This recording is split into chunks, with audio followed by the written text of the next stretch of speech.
Hey guys, with the release of LEGO vs Army Men 3, I got a lot of questions regarding the project and its future, also what happened in it. So I decided to do this question and answers video to clear up and address a lot of the things surrounding the project, because there are a lot of stuff that some people aren't aware of or not everyone knows about, and I thought I'd take this opportunity to do so. So a few weeks ago, I asked people to send in questions, and I got hundreds of them. Like literally, the community tab had at least 150 questions. I managed to boil them down to a main lot of 15 sort of general questions. Um, I'm not answering every single question that I got because some of them I already answered in other videos, and these ones are more related to the project. So yeah, I'll get started right away. So, first question, and probably one of the most important ones, is this the final LEGO vs Army Men video? Yes, pretty much at the moment. That's my current plan, that this is the final one. I made the film with the intention that this would be wrapping up the sort of series it is. I never really intended it to be a series. Um, and it was pretty much the begging and asking of the fans to keep it going that pretty much made it a series. But yeah, this is the final one. I know a lot of people are upset about that, but I am going to explain myself for the reasons why, sort of in the next question. I suppose the main sort of reason why I'm ending it to begin with is that I just do not want to keep on making LEGO versus Army Men videos. Not that I hate them. I just the LEGO versus Army Men 3 was not enjoyable for me to work on in a way. It was taking too long, eating up too much of my time. It took everyone knows how long it took, and during that entire time, I would almost get like daily comments of people asking me when was the next one, when was the next one, when was the next one. It was the most annoying thing ever. And there were some comments that were just, people assuming that it takes maybe a week to make a stop motion film. Those ones were pretty frustrating. The people who were acting very entitled to the video, they were annoying. Don't get me wrong, I know that there's a lot of people out there that were very positive, that were waiting patiently, but those comments were very annoying. On top of that, this film was taking way too long. I wasn't enjoying working on it, and I pretty much had a realization that as an animator, I don't have all the time in the world to do every single idea I want to do. So I need to pick my battles and do the films I want to do. And LEGO vs Army Men is great, but I've done like at least an hour's worth, well, not an hour's worth, but at least 40 minutes worth of LEGO vs Army Men content. That's enough. I don't need to do any more. So yeah, I'll explain the rest in other questions, but that's the general gist of it. What is next? So yeah, this is where it pretty much leads in from the first question. If I say I'm not doing LEGO vs Army Men anymore, what am I doing next?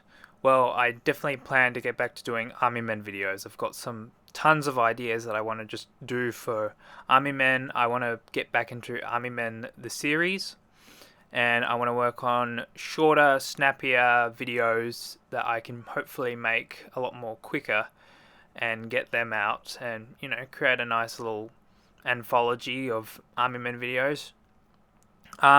I want to also do some more other content around my other hobbies like Warhammer 40k. I might want to do a Warhammer stop motion and stuff like that. Some people are saying, what about Army Men versus Warhammer? That's definitely a possibility, still taking place in the LEGO versus Army Men timeline. So, that might be a little bit of a compensation for some of you who want to see that keep on going. I can probably do it for Army Men versus Warhammer. I definitely have plans for that. So yeah, that's the definite possibility. I also want to do more of my art, and I want to make videos about things like my comic Mean Green Army Guys and stuff like that. I want to definitely try and do more of that in the future. So yeah, that's the general plan of what's next. How long did this film take and why? Yeah, I feel like I need to explain this. So obviously, the film was only supposed to be like just one video. I was just like saying, oh, it'll be just one sort of maybe 10-minute, 15-minute video. It became a lot longer because I had so many ideas for Lego versus Army Men, as you saw with the Titan, the enormous bathroom battle, the Bionicles coming in. Yeah, I kind of got away. If I went back and edited the video, there's probably some stuff I could cut out. Um, yeah, it took a long time, and this is also at the same time. I'm studying in university. I graduated from uni with my Bachelor of Arts, and I'm going to go into a law degree soon. So that's another 3 years of study. And university is very time intensive, and it's also my focus and priority. Doing this channel as a hobby, I can't put all my effort into making videos, and university takes up a lot of my time. Most animators who enter into university I see just stop uploading altogether, so I'm happy that I'm still uploading. But yes, it took a long time because I had a lot to do. There was also considering the fact that I also made a few other videos, like Attack the Trench was made between the two Lego vs. Army Men videos, so I was working on other projects as well. But that's why it took such a long time, and it's such a huge film, and I'm only one guy. People don't seem to understand, like those comments I was talking about earlier, where it's like the people saying, upload it now, make it now. Those are the worst. They seem to think that I can just pump out these videos, in a day or something like that, because they're used to, a channel like PewDiePie uploading 20-minute long videos daily. Yeah, I can't do that. And so yeah, that's the main reason why it took so long. Alright, so this is a bit more of a fun question. Which film was the most fun to work on? I would probably say the first one. I didn't know what I was getting myself into at that point, and it was, interesting to do. Trying out something different with the brick built Lego Men was they were fun to work with, and yeah, it was just a silly short film, and definitely was the most fun to work on because I wasn't taking it too seriously. What was the most disliked aspect? I think I've already made it clear that the constant begging for the film was my most disliked aspect outside of filming. Inside of filming, I think the scale of the video, while the ambition sort of paid off with it looks spectacular in some of those scenes. They were definitely a pain in the ass to do. Another aspect was letting myself make it so long. I mean, it's good to have a long video, but not something I enjoy doing a whole lot. Um, yeah, that's probably it. What would you do differently? This one is interesting. I definitely would cut out a lot of the dialogue and a lot of scenes. I would make it a lot shorter. Maybe scale down the ambition of a few things. I'd still like to have those huge battle shots, but some of the dialogue scenes are a bit long and things like that. And I would have liked to cut it down and streamline it a bit more, which I probably should have done if I had, planned out aspects a bit better. What happened at the end for each faction? Alright, so a lot of people are asking this sort of question. What was the fate of each faction? Well, the army men pretty much took over the house. They had cleared out all the Lego from the household, and now they have to contend with the fact that they've started the war with a force more powerful than themselves. So it's like the bully is now becoming the victim in that sort of case. For the Lego, they're out of the house pretty much. Most of them are gone from the house. They buggered off in the portal and they're doing their own thing in their own little Lego world now. I don't think they're going to try and come back to the house in a very long time. Now that the army men are taken over the house, and I doubt if the Space Marines win, they will want to come back to the house anyway, because Space Marines are incredibly xenophobic.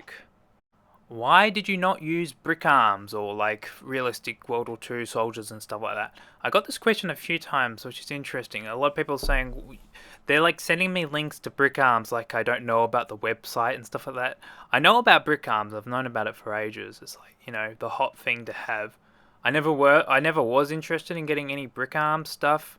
The thing about the Lego dudes is that, Lego doesn't manufacture like proper realistic weapons like World War II stuff like that. They have the rifles and the pistols, but they don't manufacture weapons because that's not what Lego's about in a way. I know it's changed a bit, but my one was going off the assumption that Lego was a creative tool. They're building. That's how they started off in the first video. They were building a wall, and they're the ones that offered the hand of peace towards the army men.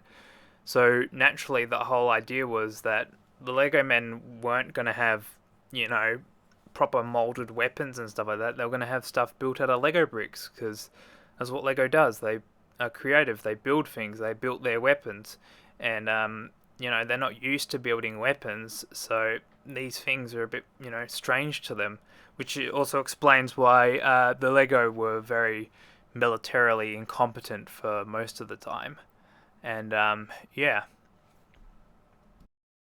Who won at the end? I thought it was pretty clear that the army men won. They took over the house, which was their goal. They destroyed the Lego army. There was like only maybe 10 Lego survivors at the end. They had to run away. They retreated. Most people don't. It's the assumption that with war you have to completely wipe out the enemy.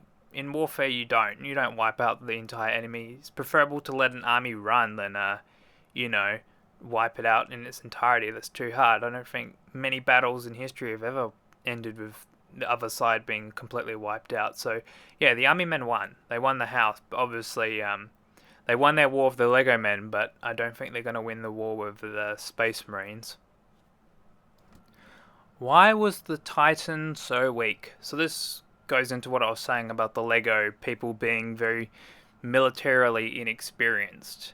The Titan was weak because, the Lego people didn't build it properly. Like the professor said, the Titan had a few key weaknesses, like stuff like its legs and stuff like that. And it wasn't built to withstand the tank shells of the army men who clearly knew what they were doing. Army men are made to fight. They're molded with the weapons in their hands. They know how to destroy things better than they know how to create stuff. So yeah, they could take down the Titan quite easily. The Titan was a glass cannon in many regards. It had big guns, it was tall and imposing, but at the end of the day, it was just one big target, and the army men took full advantage of that, and they took it down. What is the fate of Claws? Alright, so Claws is the name I give to the Bionicle with the long, sharp claws, who was the last surviving one at the end. As we all saw, he was taken prisoner by the army men and forced to sit in the corner. Yeah, so Claws, I don't think he's dead. He probably wasn't killed. He probably has a huge grudge against the Lego now, and the army men will probably want to use him as an ally, even though they don't like the Legos. This dude is probably really pissed at the Legos, and he's definitely a useful weapon to have at their disposal. A lot of people I found very interesting. They said that the Legos were huge dicks for just luring the Bionicles there who didn't want to have anything to do with the others, and then get themselves killed and run away when that happens. So yeah, the Lego are giant dicks. I don't do clear good guy, bad guy types, so like with the who won question, if you're supporting Legos, you could probably say, the Legos maybe won because they got away. But, the Legos have done some bad things as well, just like the army men have. The Space Marines. Alright, so this takes up a multitude of sort of questions. A lot of people don't know about Warhammer 40k, so I'll just give a brief history. Some of them were calling them like robot dudes, or they didn't quite know who Space Marines are.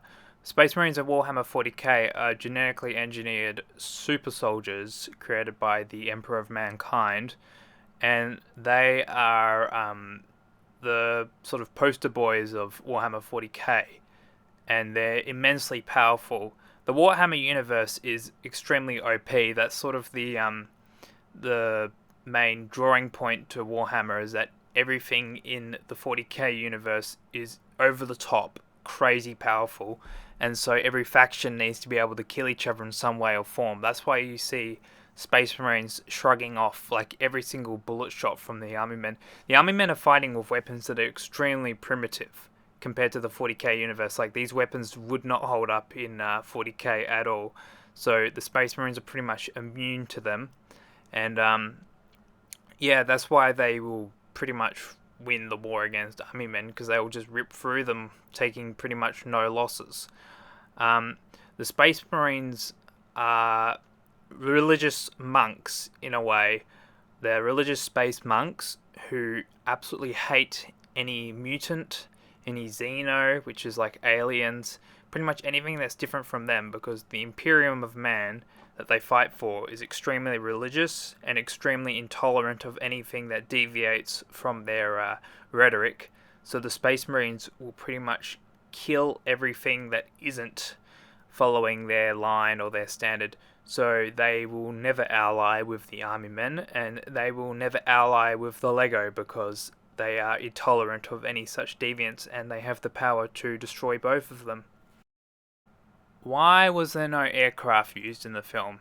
So there's a lot of people say that, people have, like everyone knows I have the AC-130 gunship and all that, and they assume just because I have it that I'm going to be using it. I would love to be able to use it in a film, but that would have increased filming time and difficulties and complications a whole lot more. Aircraft are extremely difficult to film and get done looking right, which is why you don't see them most of the time. So I was not going to add onto my list of burdens by having an aircraft featured in the film. Besides, they don't fly too well inside indoors, so that's probably another good reason why they weren't being used. Where did you get the beasts or the bionicles? Some people asked this, which I thought was a bit strange. They're just my bionicle parts that I've had since I was a kid, collected bionicles because I collected Lego. So they're all just custom built ones. Well, some of them were actual sets, like most of the spiders, and the crab was one of the Baraki. But yeah, they were just custom ones. Claws is custom. The one of the cloak is custom. They got like black fabric and stuff like that. Yeah, that's why I got them. A lot of people also asking, where I got my stuff. I've already answered those questions in other question and answers videos. They're like, you can go back and look at those to get those types of answers. And the final question, a little funny one, are the Lego communist? So some people sort of miss the joke in many cases, where since the first video, ever since the Lego said that they were sharing, they liked sharing, the army men, in a sort of parody of over paranoid Americanism or something like that, immediately jumped to the conclusion that they were communist, and then all the army men went from the assumption thereon that the Lego were communist, and there are a few references to the Lego not even knowing what the hell communism is or who's communist in the video, so they didn't understand what communism was, and the army men kept on calling them communists. So that was a sort of running joke to one of their reasons why the army men wanted to go to the war with the Legos. So yeah, that's the Q&A done. I hope I've addressed most of the important stuff that people were wondering about. I didn't answer every question because a lot of them I already spoken about in other videos. So if you see a question here that you wanted answered, I probably answered it in another one or somewhere else. So please just look around there. Yeah, thanks for watching, and thanks for supporting the project. I'm glad you guys love these videos. That's probably the most important thing, that people enjoy watching them. And yeah, so thanks for watching, and see you all later.